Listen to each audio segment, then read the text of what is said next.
New Year's resolution, trying to figure out which planner works best for me, so I got 3 of them going right now to try to determine which one's going to be best. And I got more on the way. I'm surprised you haven't gone with an E-planner. What's that? Like ejaculate? What does E stand for? E-cig? You vape with the planner? Part of you Ethiopian? tries to appear very cutting edge technologically. So, but I see all these old school notebook planners. I thought you'd have some sort of tablet or smartphone where you would keep all of your appointments in. I'm certainly glad you asked me that, Craig. Because I find that, yes, I have a smartphone, the iPhone that has everything in it, and there's an app for anything you could possibly want. Mm-hmm. But for whatever reason, it just never connects with me. Like the calendar thing on there, the reminder lists on there, the to-do list apps I have. I don't know why, but surfing through a menu to get to my app and then opening it up and then looking at it and then typing with my gorilla thumbs and then backspacing and recorrecting, it doesn't work for me. It just doesn't work for me, and I've tried many times to make that work for me. And it doesn't. I find I do better when I write stuff down. And there's this whole movement to go back to analog planners. The hipster PDA, I think, is what they basically call it. Which is, going back to the old pen and paper, and you write stuff down, and they also say you remember it better because you're actually writing it down. Right. You have some physical connection with it. And so, and it forces me to kind of think about it before, because I think about, okay, well, which column do I want to put this task in? Which day do I really want to get this done in? And so I'm just a guy who uses a regular old planner that I can carry around. That's good, and yet next Monday we'll have to inform you that we're leaving for New York. I wrote it down in all 3 of these planners in front of me right now. All right. Yeah. Now, I don't have and I need to get the time of when we leave. I want to get the flight number and everything where I can sent that to both of you a couple weeks ago. Yeah, and you know where it is? It's in the largest digital dustbin, also known as my inbox. You can do a quick search. You want to know something very controversial and very insulting that I'm thinking about doing? I'm just overwhelmed with my inbox. I mean, we have this public job, and we've always just had our email addresses out there, and anyone can get a hold of you, and it's great. P1s send you great stories and funny comments, and about a year ago, I'd say it was about a couple years ago, I finally stopped responding to every single email that I got. And life got a little bit better when I did that. Yep. Because it was overwhelming. But yeah, you send it to my inbox, there's just so much stuff in there, and it's such a big pile to sort through, and I miss emails, and people get upset. Hey, I sent you this 3 weeks ago, I need an answer on it. Oh man, I didn't see it, let me go back through and get it. And I'm going to go back. I'm thinking about, in my move to go analog in my life, I'm thinking about going back to, I will take actual letters. If you would like to send me, Jeez. You'd like to send me a letter, send me a letter. I have an opinion on that email inbox because I told you guys over Christmas before we left, I had about 800 emails backed up. And these were all ones that I wanted to respond to, but I've been getting lazier and lazier. It's just been more overwhelming. I told you I'm just going to go through over the Christmas break and delete them all. Mm-hmm. And I did that. And I made a decision that while I'll still answer some and I'll try to read most, it's just way too time-consuming. So you said your life got better. My life got better. Mm-hmm. And it was But it's such a sensitive thing to do because it's like... Because I don't want to sound like we're being jerks or something, or man, we're disconnected from the listener. And that's why I try to read them all, and I try to stay connected. And I still do try to respond to some, but it's overwhelming to try to respond to all of them. It's hard to. And I still respond to heartfelt emails that some P1 sent me that, but the old... Hey, y'all were talking about a story 3 weeks ago, and it was from some newspaper. Could you send me the link? Those are the ones like, okay, I just can't stop down for 30 minutes to use Google and to find this thing that I... You don't want to produce their reading time? Does that make me a jerk? I feel guilty about it. But Well, I told you what turned it for me was the P1 who, after I told the story about a trip I took to Costa Rica, he emailed me and said, "Hey, heard you briefly talking about Costa Rica. My wife and I are thinking of going. Could you send me some information, where you stayed, restaurants you ate, things like that?" So I saw it, but I didn't have time to email him back. And then the next day he emails me again and says, "Oh, I guess you're too good to email me your Costa Rica travel tips." now, he had a point. He did have a I point do by agree saying with that. that He gave guy. me 24 hours to send him a self-written travel brochure on Costa Rica, and I thought, Awesome. "You got to be kidding me!" And he wasn't kidding. That's what turned me against a lot of kidding. email. And then there's also the emailers that want to scrap with you. They want to argue with you. You've said something or written something that they want to email you and give you all their points. And they write some long thing, and then they want you to respond to everything that they've written you. And I used to try to do this. And then I started thinking, why am I conceding 2 hours of my day to email back this one emailer just so he wouldn't call me a jerk for not responding to him? And it always gets funneled into, "You think you're too good to answer me?" Meh. You know what? If you're getting emails like that, that's good, because you're stirring That's passion bad. in people. Well, I don't know about You that. want them to Making either- people hate you is not stirring passion in the right way. You want them to either strongly agree or disagree with your opinion. That's right. And you want that to be a waterfall for the rest of the day.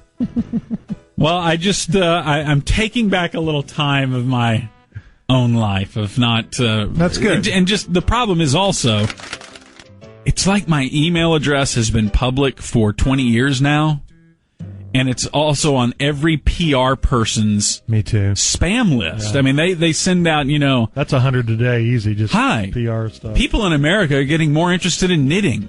We encourage you to do a story about knitting and how it's changing the lives of young people. And I have to plow through that? No.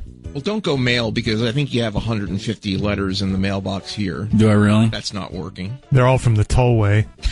I know. Past due. I know. They're mad You at owe me. About $1,000. They're mad at me.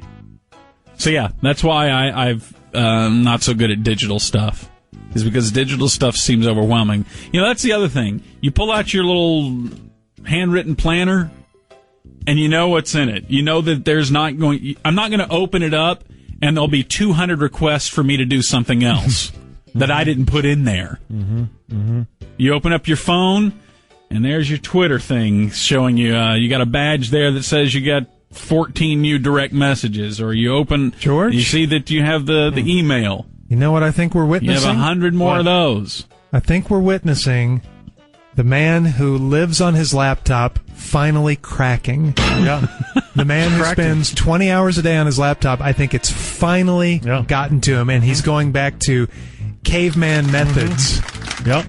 Actual That's good. paper and binders and writing. That's right. That's good. That's right. Like I get this email right here from Brandon. Hey, Gordon, hope you're having a good day. I look forward to hearing back from you. Love, P1 Brandon. It's just overwhelming. That's the thing. Boy, wasn't life better when you weren't in constant contact with everyone? When you weren't immediately, hey, sent you a text 10 minutes ago. What's going on? Are you okay? And I'm like, I've been moving boxes from one room to the other. I couldn't stop down. And that's the other thing. Texting really annoys me because I'm not a good texter. I swear I write a text out and then I look back over it and it's like the surgery required to get this text back into English from the autocorrect massacre that's occurred. It takes so long. It's so draining. Do you guys have that? Yeah, I hate autocorrect. Take it off there. I just got an Start email going. from P1. Hey, I'm still waiting on my Costa Rica travel tips, you jerk. Oh, here's Kip. Gordon, sounds like a tough life dealing with all your email problems. Nobody can talk in this You world, sound like can a they? baby. You just can't even talk anymore. Here's P1 Dale. He says, I have to admit that starting an email fight with Norm sure is a blast. Come on, leave Norm alone. Oh, my goodness. All right. All right, so let's go to things about Grex that make Grex good for you. By the way, I want to tease ahead of another subject that I'm going to get to because I'm doing some research on it. That is the idea of radical honesty. You heard of this? No. Well, you know that keeping secrets and lying and all that sort of thing is supposed to be poison to your soul, right? And being honest with those people around you is a good thing. Mm-hmm. Now, I do distinguish between privacy and radical honesty, truth-telling. Just because some stranger asks you, hey, what street you live on? You don't have to answer them. Mm-hmm. They're not entitled to that information. Sure. Mm-hmm. So I think you are well within your right to not give them that information. Mm-hmm. But what about those that are close to you? Being totally honest. When the wife or girlfriend asks you, hey, does this dress make me look heavy? Yeah, real heavy. Being radically honest. There's a interesting study on that I want to talk about. That's coming up in the corner later this week. But about Grex. Why is Grex good for you? Can I call it sex? Sure. You can? Everybody does. Even on the tame morning network shows, they call it sex. Did you know that people who have more frequent sex also work out more frequently? It encourages you to be more active. Eat bananas before bed. Why is that? So you can perform better or so you can look better for your mate? Or maybe it just gives you more energy. You're more active in the bedroom. It makes you like being active with your body. So we're having fun. Yeah, we are having fun. Mm-hmm. Okay, so we all know that Grex makes us happier.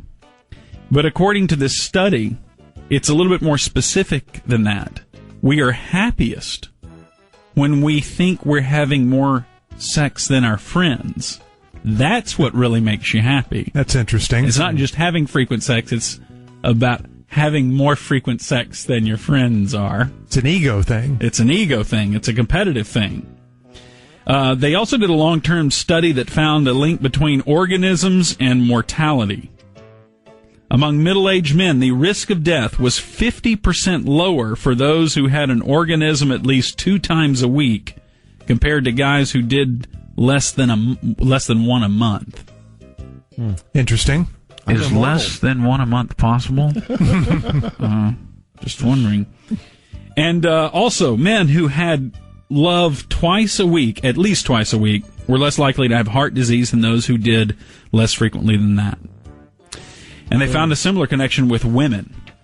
So it's good for your heart to do it, even though we always hear that middle-aged guys, they seize up in the middle of the act and fall down deader than a mackerel. Isn't that Matthew McConaughey's daddy? Is that what he... Oh, yeah, he did tell that story. Creepy story. Sex also reduces the risk of breast cancer and prostate cancer. And I don't want to get either of those things. For each increment of 3 emasculations per week, across a lifetime for a guy, the risk of prostate cancer was reduced by 15%. For each increment of 3 a week. Interesting. So if you have 9 a week, I guess that's a, 45% reduction? Mm-hmm. It's pretty cool. They also help you with migraines, back pains, and for you, George, menstrual cramps. You're the one who's complaining about email a few minutes ago. And endorphins. I think that's you. And they found that there is a correlation between blastergration and self-esteem in women. Women who reportedly handle up on themselves scored higher on the self-esteem index than women who did not report. Why would that be? I don't know. Maybe that's an indication that they're more comfortable in life with their bodies, with their sexuality. I'll buy that. What does it say about men? That has to lower a man's self-esteem. Yeah, it should be the opposite for men. Yeah, it's got to be. Because how many of us, isn't it all of us that right afterwards we roll over and start gently weeping, feeling like we're feeling like the grossest animal on the planet? Just so disgusted with yourself. And the only remedy for that is to, get your little 15-minute cry out and then drink. Golly, you have a sad life. And then finally, a study found that having Grex once or twice a week leads to higher levels of immunoglobulin A, which prevents infections. Fascinating. So this is what I encourage all of us to do. Like the three of us right after the show, we ought to go into one of the production rooms. Let's get it on. And, I don't know. Make it fun. Make a contest out of it. Okay. All right. Because it'll be awkward at first. Who'll come in first place? You're an idiot, huh? Jer? Where are you getting all this garbage from? This garbage is from science. Okay. French kissing a unicorn.